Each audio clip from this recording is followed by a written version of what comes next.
There, in our last video, you'll remember that we looked at some of the brush pens, the ones that are described on page 13.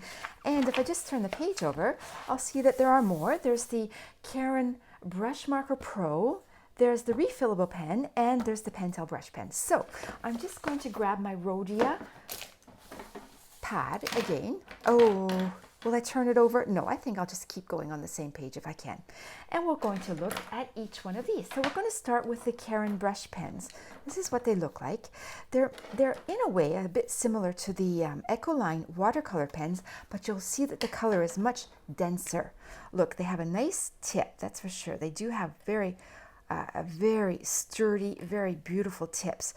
And the price point shows that actually, because they are rather expensive. Well, you know, relatively expensive.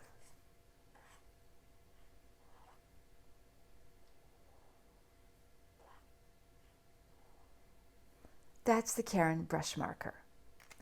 Now, the other thing that I had on that page was the refillable pen. Now, if you're not familiar with the concept, the pen is empty, right? Here, this unscrews, and there, this one is empty.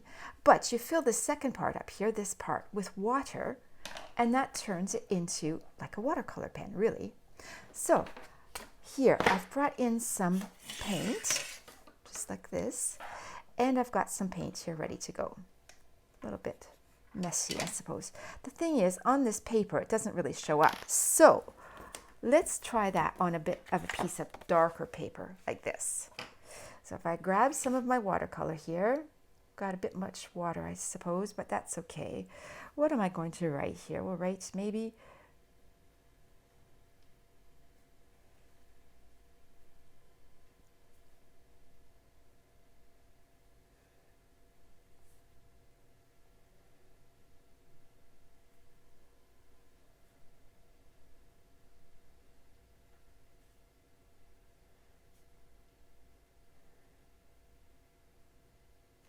you really do get nice thicks and thins with this, that's for sure.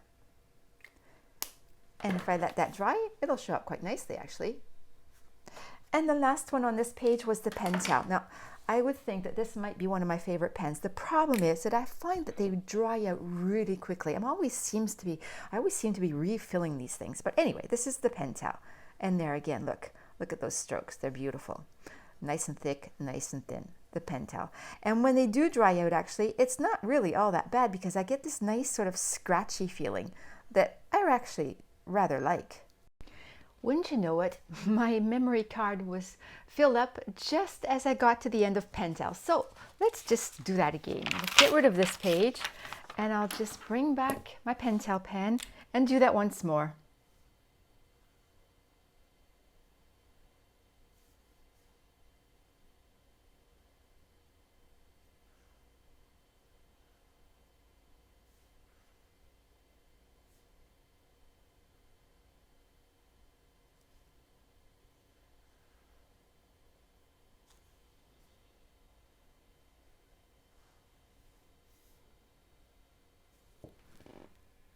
Pentel. I love these. And so that's the end of the 2 pages that talk about the pens. So I think what I'll do is I'll come back the next time and I'm going to talk to you a little bit about how we hold the pen for brush lettering. I'll see you then.